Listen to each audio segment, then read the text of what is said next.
Welcome to the One Girl Travel Podcast, episode number 72. Welcome to the One Girl Travel Podcast, your passport to the world of solo travel, with certified life and travel coach, Alessia Tenebruso. Join Alessia as she shares her own journey of self-discovery through solo travel, while also focusing on topics such as life coaching insights and travel tips along the way. Now, here's your host, Alessia Tenebruso. Hello, my friends, and welcome to episode number 72 of the One Girl Travel Podcast.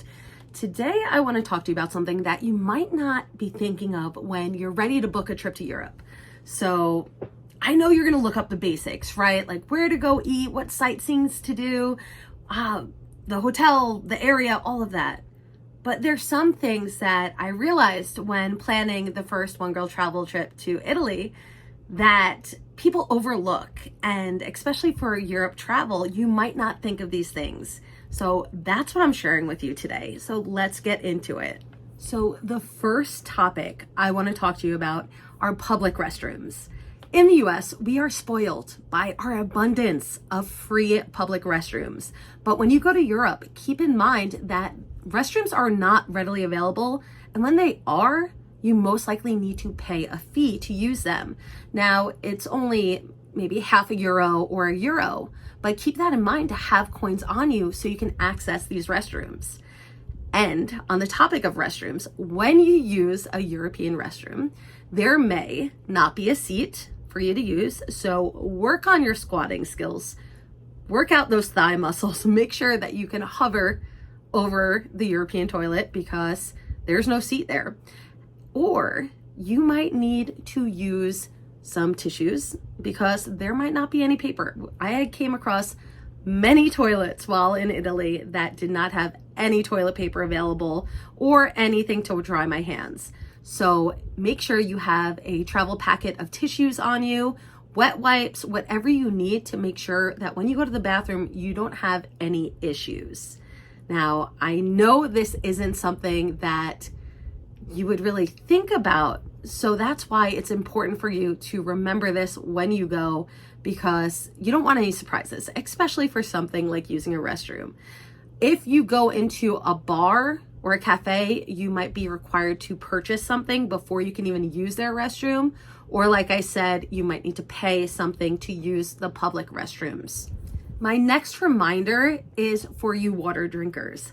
Now, I drink a ton of water when I go to restaurants in the US, and water is always available. They might ask you if you want tap or still or sparkling water, but in Europe, they're going to assume that you want to purchase a bottle of water.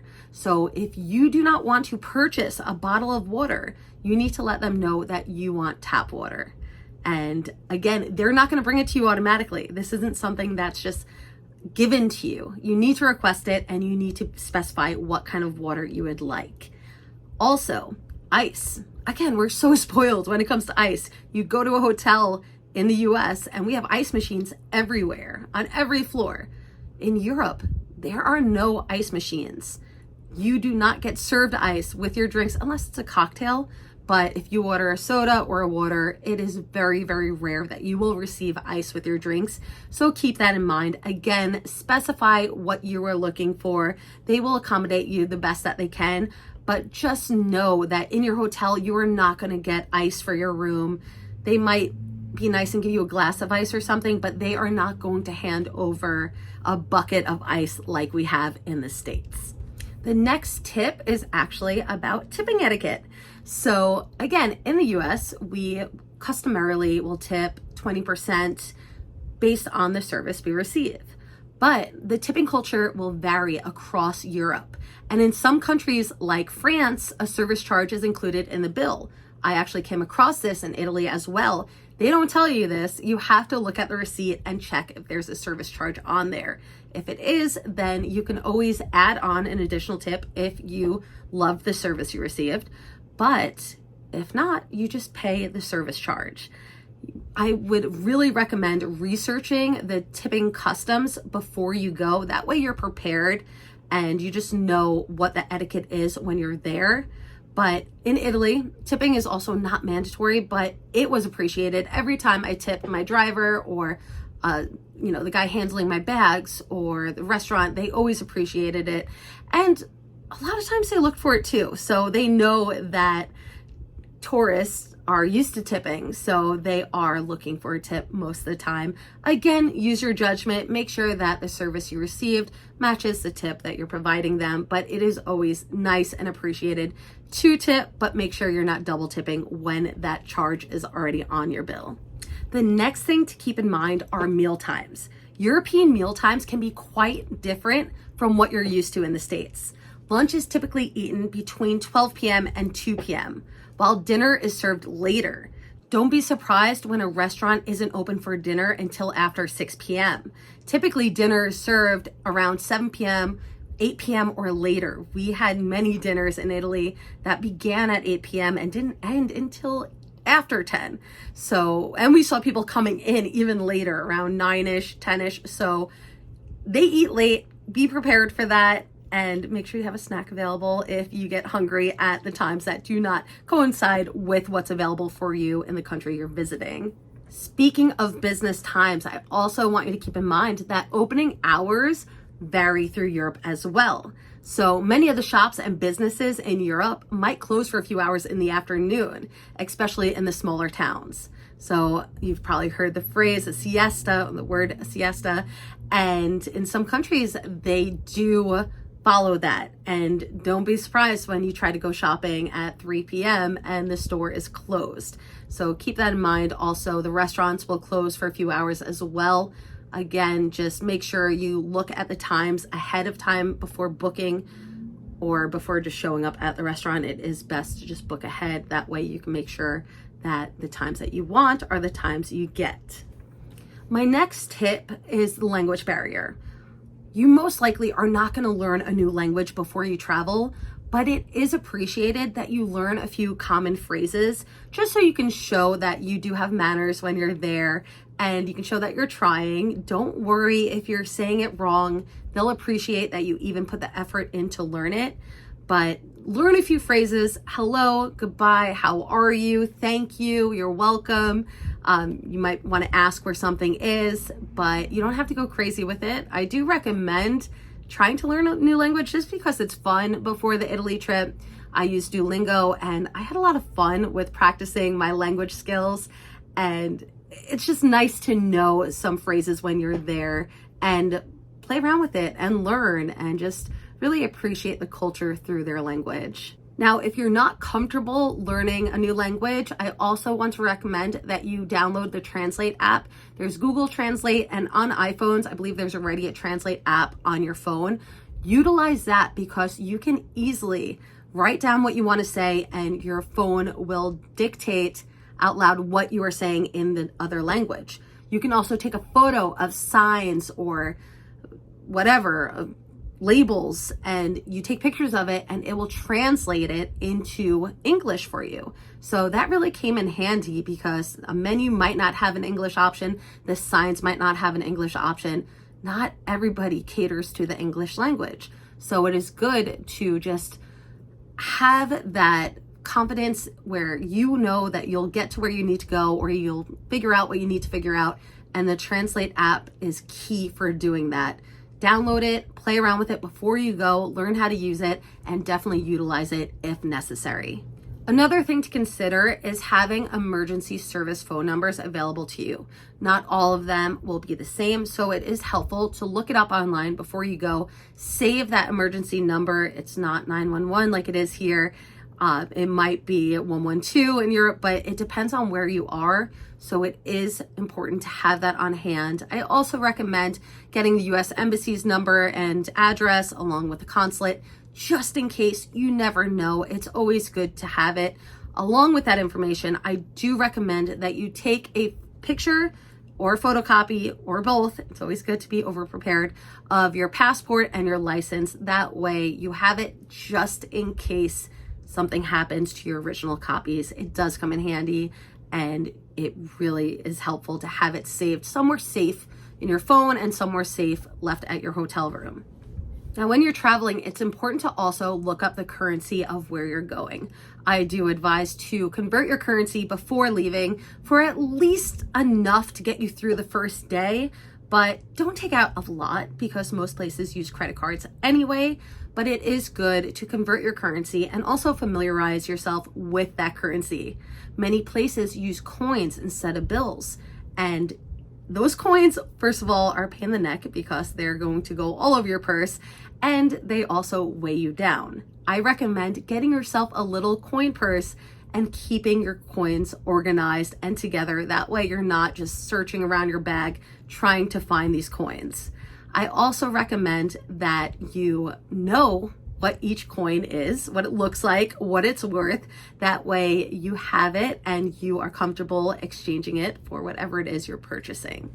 My final tip, I personally learned the hard way on my first trip to Scotland. I brought a steamer and I brought a curling iron, and I did not factor in the voltage of these items. Yes, I had a converter, but if you do not have the correct voltage of the utilities you're using, you are going to blow a fuse and you are going to completely destroy whatever items you're using. So I recommend, actually, like, this is a must, it's not really optional. You need to buy dual voltage items to make sure that the voltage is accepted and can be used in Europe. And you also need a universal adapter as well. So make sure that when you're purchasing a adapter, a travel adapter, that it is for the correct country you're going to, because not all of them will fit into the outlets. You really need to make sure that the one that you're purchasing covers that country, because there might be like an Australian, a Europe, and UK, or it might not have one or the other, but just make sure that it works for you. And get that dual voltage curling iron, steamer, whatever it is. I have all of them listed in my Amazon storefront, so you can go on there. I personally own many of these items. I purchased a lot of them for my Italy trip, but they work great, especially my steamer. I love steamers when I travel. I don't like wrinkled clothes, and this one is just so good. I actually just used it at home, and yeah, when you have dual voltage, you can use it at home in the States or in other countries, and they work great. So make sure you have that, because you do not want to blow out, your Dyson. Don't bring your Dysons. Do not bring your expensive items with you, because you are going to destroy them and you're going to have to throw them in the garbage when you're there. So avoid that. Make sure you check out the voltage at that country. Make sure you have the correct items that you can use there. And yeah, that's an important one. Since we are on the topic of Europe, I want to remind you that there is another One Girl Travel group trip coming this year. It's December 1st through the 8th, 2024.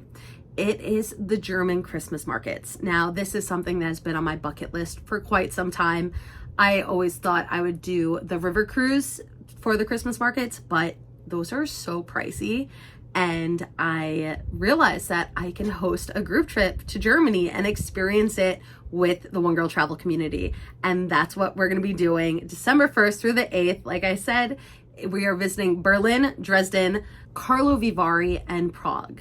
And the activities that are included with the itinerary are Berlin Orientation Walk, Christmas Market Visit, Dresden Orientation Walk, Dresden Christmas Markets, Zwinger Palace, Visit to Siphon, Karlovy Vary Orientation Walk, Prague Orientation Walk, Prague Christmas Markets. And then there's also 2 optional activities, which I'm very excited about: thermal baths and the Pilsner Brewery Tour. Now, this is for women only. I really had the most magical time with the group of women that joined me to Italy, and bringing women together has just been a dream come true. And I'm so excited to host this trip and many more in the future, and just bring women together and just travel the world together. There's nothing like the community of women, and we just had the best time. And so I hope you join me. It is going to be magical. It's going to be a unique experience. This is more of an active trip. So we're going to be going to a different hotel every night of this trip. It is not going to be a relaxing one. You're going to see a lot. You're going to do a lot. If you have any questions about this trip, feel free to contact me. We can set up a quick call and talk about it, see if it's the right fit for you. Just know that group travel is something that might not be for everybody. Group travel is if you are open to meeting new people and experiencing new things at a group timeline. You might not always have that leisure time to yourself to do what you want to do. It might be more of keeping up with a group at times. We always factor in some leisure time so you can do your own thing, but there are going to be times where you do need to keep up with the group and go at the pace of the group. So I want to make sure that you are choosing a group trip if you know all the facts. And group trips are a great way to meet new people because, especially as an adult, it's not always easy to make new friends, and group trips it's more than friendship. Like, it feels like a family now. I just met with some of my ladies yesterday. We had a little reunion call, and just the relationships that formed and the bonds, it makes my heart so full because I know how powerful that is. And now we have friends all over the country, and we're going to stay in touch, and we can visit each other. We're going to travel more together. It was just everything I could have hoped for. And these ladies, they just loved the experience and meeting everybody else. So yeah, I can't wait for this. So if this sounds like something you want to do, Christmas markets are special. Christmas markets are just the most festive thing. There's so much to do. There's lots to buy. So make sure you bring an extra duffel bag for whatever it is you're going to purchase. But there's just a magic. I don't know how else to phrase it. It is magical. I experienced my first Christmas market in Edinburgh around the time I went for Hogmanay, and there were just all these unique booths, and there's all these festivity going on, and it's a great way to experience small businesses at those locations, experience their food, their culture, their traditions. And of course, you're just getting into the Christmas spirit also. Plus, you're visiting so many places, and I'm just so excited. And I hope that you join. Right now, there are a few spots left for early bird pricing where you save $100. So don't sleep on that. Make sure you get your $100 discount. And if you have any questions, like I said, reach out to me. I am here. I will talk to you to see if it's a good fit for you. And yeah, let's go traveling together. Until next time, I hope these tips gave you something to think about for your future travels. Definitely save this, and I'll create a blog post on the topic also and put it in the weekly itinerary so you can access it when you need it, because I know these are often overlooked. It was overlooked by me the first few times I began traveling, and it really comes in handy to be aware of these things. That way you can have the best trip possible when you're visiting Europe. I hope you have a great day, a great week, and I will see you soon, my friends. Bye. Thanks so much for tuning in to this episode of the One Girl Travel Podcast. If you're enjoying the show, please feel free to rate, subscribe, and leave a review wherever you listen to your podcasts. You can find out more about your host on our website, onegirltravel.com, or follow her on Instagram, Facebook, Pinterest, and TikTok. Thanks again for tuning in, and we'll catch you in the next episode.